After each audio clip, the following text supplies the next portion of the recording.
अम्मा की नज़रों में शारीरिक सुंदरता का कोई मोल नहीं था, इसलिए उन्होंने बेटे राज के लिए अंजू जैसी साधारण लड़की को चुना। खाने का डब्बा और कपड़ों का बैग उठाए हुए अंजू ने तेज कदमों से अस्पताल का बरामदा पार किया। वह जल्द से जल्द अम्मा के पास पहुंचना चाहती थी। उसकी सास, जिन्हें वह प्यार से अम्मा कहकर बुलाती है, अस्पताल के आईसीयू में पड़ी जिंदगी और मौत से जूझ रही थी। 1 साल पहले उन्हें कैंसर हुआ था और धीरे धीरे वह उनके पूरे शरीर को ही खोखला बना गया था। अब तो डॉक्टरों ने भी उम्मीद छोड़ दी थी। आज जब वह डॉक्टर वर्मा से मिली तो वह बोले, आप रोगी को घर ले जा सकती हैं। जितनी सांसें बाकी हैं उन्हें आराम से लेने दो। पापा मानने को तैयार नहीं थे। वह बोले, डॉक्टर साहब, आप इनका इलाज जारी रखें, शायद कोई चमत्कार हो ही जाए। अब किसी चमत्कार की आशा नहीं है, डॉक्टर वर्मा बोले।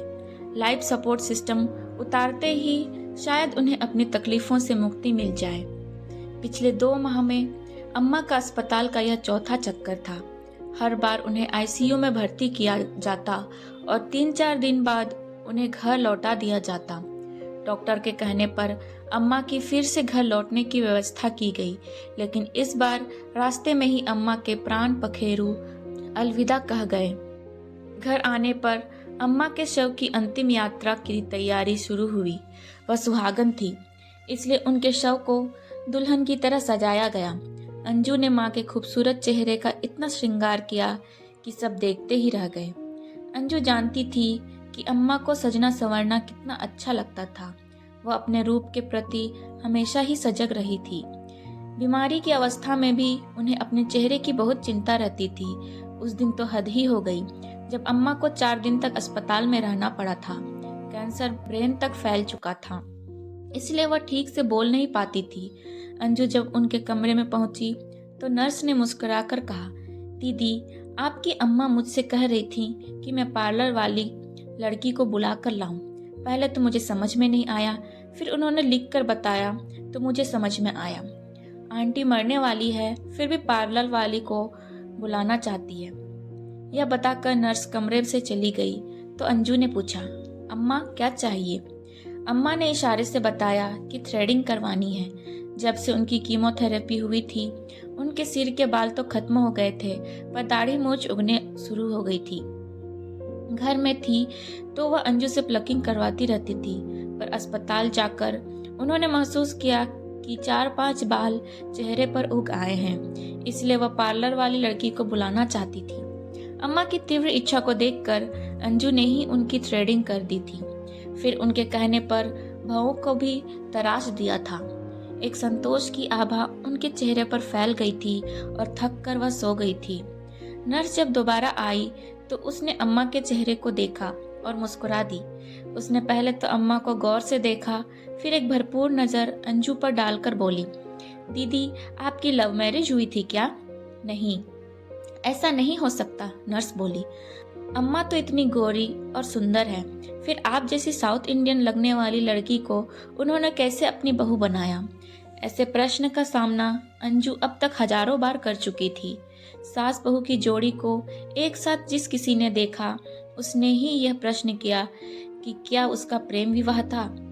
यह तो आज तक अंजू भी नहीं जान पाई थी कि अम्मा ने उसे अपने बेटे राज के लिए कैसे पसंद किया था। जितना दमकता हुआ रूप अम्मा का था, वैसा ही राज का भी था, यानी राज अम्मा की प्रतिमूर्ति था।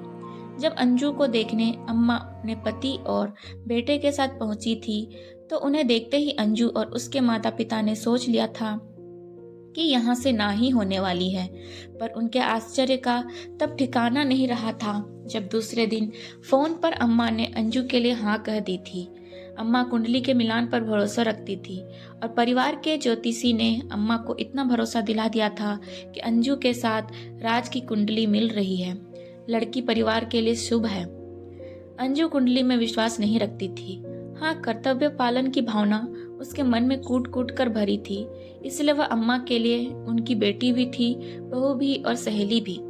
सच है कि दोनों ही एक दूसरे की पूरक बन गई थी। उनके मधुर संबंधों के कारण परिवार में हमेशा ही खुशहाली रही। अम्मा के रूप को देखकर अंजू के मन में कभी भी ईर्ष्या उत्पन्न नहीं हुई थी। कहीं पार्टी में जाना होता तो अम्मा अंजू की सलाह से ही तैयार होती और अंजू को भी उनको सजाने में बड़ा आनंद आता था। अंजू खुद भी बहुत अच्छी तरह से तैयार होती थी। उसकी सजावट में सादगी का समावेश होता था। अंजू की सरलता, सौम्यता और आत्मविश्वास से भरा व्यवहार जल्दी ही सबको अपनी ओर खींच लेता था। घर में भी अंजू ने अपनी सेवा से अम्मा को वशीभूत कर रखा था। जब जब अम्मा को कोई कष्ट हुआ तब तब अंजू ने तन मन से उनकी सेवा की। 10 साल पहले जब अम्मा का पांव टूट गया था तब वह घर में कैदी बन गई थी। ऐसे में अंजू 3 सप्ताह तक जैसे अम्मा की परछाई ही बन गई थी। उन्हीं दिनों अम्मा एक दिन बहुत भावुक हो गई और उनकी आंखों में अंजू ने पहली बार आंसू देखे थे। उनको दुखी देखकर अंजू ने पूछा था, अम्मा क्या बात है, क्या मुझसे कोई गलती हो गई है? नहीं नहीं, तेरे जैसी लड़की से कोई गलती हो ही नहीं सकती है। मैं तो अपने बीते दिनों को याद करके रो रही हूँ। अम्मा, जितने सुंदर आपके पति हैं उतना ही सुंदर और आज्ञाकारी आपका बेटा भी है। घर में कोई आर्थिक तंगी भी नहीं है, फिर आपके जीवन में दुख कैसे आया? अंजू, दूर के ढोल सुहाने लगते हैं, यह कहावत तो तुमने सुनी होगी। मेरी ओर देखकर सभी सोचते हैं कि मैं सबसे सुखी औरत हूँ। मेरे पास सब कुछ है, शोहरत है, पैसा है और एक भरपूर परिवार भी है। अम्मा साफ साफ बताओ ना, क्या बात है? आज तेरे सामने ही मैंने अपना दिल खोला है। इस राज को राज ही बना रहने देना। हाँ अम्मा, आप बताओ, यह राज मेरे दिल में दफन हो जाएगा। जानना चाहती है तो सुन। राज के पापा की बहुत सारी महिला दोस्त हैं जिन पर वे तन और धन दोनों से ही न्यौछावर रहते हैं। आप जैसी सुंदर पत्नी के होते हुए भी? अंजू हैरानी से बोली। हाँ, मेरा रूप भी उस आवारा इंसान को बांध नहीं पाया। यही मेरी तकदीर है। आपको कैसे पता लगा? खुद उन्होंने ही बताया। शादी के 2 साल बाद जब एक रात बहुत देर से घर लौटे तो पूछने पर बोले, राज की माँ, औरतें मेरी कमजोरी हैं, पर तुम्हें कभी कोई कमी नहीं आएगी। लड़ने झगड़ने या धमकियां देने के बदले यदि तुम इस सच को स्वीकार कर लोगी तो इसी में हम दोनों की भलाई है। और जल्दी ही यह सच्चाई मुझे समझ में आ गई। मैंने अपने इस दुख को कभी दुनिया के सामने जाहिर नहीं होने दिया। आज पहली बार तुमको बता रही हूँ। मैं उसी दिन समझ गई थी कि शारीरिक सुंदरता महत्वपूर्ण नहीं है। इसलिए जब तुम्हें देखा तो न जाने तुम्हारे साधारण रंग रूप ने भी मुझे इतना प्रभावित किया कि मैं तुम्हें बहू बनाकर घर ले आई। राज भी इस सच को शायद जानता है, इसलिए उसने भी तुम्हें स्वीकार कर लिया। यह बेहद अच्छी बात है कि बाप की कोई भी बुरी आदत उसमें नहीं है। अम्मा की आप बीती सुनकर अंजू को इस घर की बहू बनने का रहस्य समझ में आ गया। राज अपनी माँ से भावनात्मक रूप से इतना अधिक जुड़ा हुआ था कि उसकी माँ की पसंद ही उसकी पसंद थी। अरे तू क्यों रो रही है पगली? इन्हीं विसंगतियों का नाम तो जीवन है। हर इंसान पूर्ण सुखी नहीं है। परिस्थितियों को जानकर उन्हें मान लेना ही जीवन है। अम्मा, आपने यह सब क्यों बर्दाश्त किया? छोड़कर चली जाती। सच जानने के बाद मैंने अपने जीवन को अपने हाथों में ले लिया था। अपने दुखों के ऊपर रोते रहने के बदले मैंने अपने सुखों में हंसना सीख लिया। मैंने अपना ध्यान अपनी कला में लगा दिया। कला का शौक मुझे बचपन से था। मैंने अपने चित्रों की प्रदर्शनियां लगानी शुरू कर दी। जरूरतमंद कलाकारों को प्रोत्साहन देना शुरू कर दिया। कला और सेवा ने मेरे जीवन को बदल दिया। सच अम्मा, आपने सही कदम उठाया। मुझे आप पर गर्व है। मुझे स्वयं पर भी गर्व है कि एक आदमी के पीछे मैंने अपना जीवन नरक नहीं बनाया। अम्मा बोली, ऐसी बात नहीं थी कि वह मुझसे प्यार नहीं करते थे। जब एक बार मुझे टाइफाइड और मलेरिया एक साथ हुआ तो वे मेरे साथ ही रहे। जैसे आज तुम मेरी सेवा कर रही हो, वैसे ही 21 दिन इन्होंने दिन रात मेरी सेवा की थी।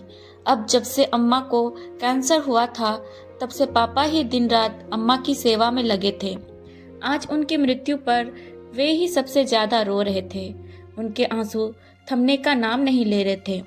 अम्मा के अंतिम दर्शन पर वे बोले, अंजू बेटा, तुमने अपनी माँ को सजा तो दिया है, पर एक बात तुम बिल्कुल भूल गई हो। पापा, क्या बात? परफ्यूम लगाना भूल गई हो। वह बिना परफ्यूम लगाए कभी बाहर नहीं जाती थी। आज तो लंबी यात्रा पर जा रही है। उनके लिए एक बढ़िया परफ्यूम लाओ और उन पर छिड़क दो। मेरे लिए उनकी यही पहचान थी। जब भी किसी बढ़िया परफ्यूम की खुशबू आती तो मैं बिना देखे ही समझ जाता था कि मेरी पत्नी यहाँ से गुजरी है। आज भी जब वह जाए तो बढ़िया परफ्यूम की खुशबू मुझ तक पहुँचे। मैं इसी महक के सहारे बाकी के बचे हुए दिन निकाल लूंगा। इतना कहकर पापा फफक फफक कर रो पड़े। अंजू ने परफ्यूम की सारी शीशी अम्मा के शव पर छिड़क दी और 4 लोग उनकी अर्थी को उठाकर अंतिम मुकाम की ओर बढ़ चले।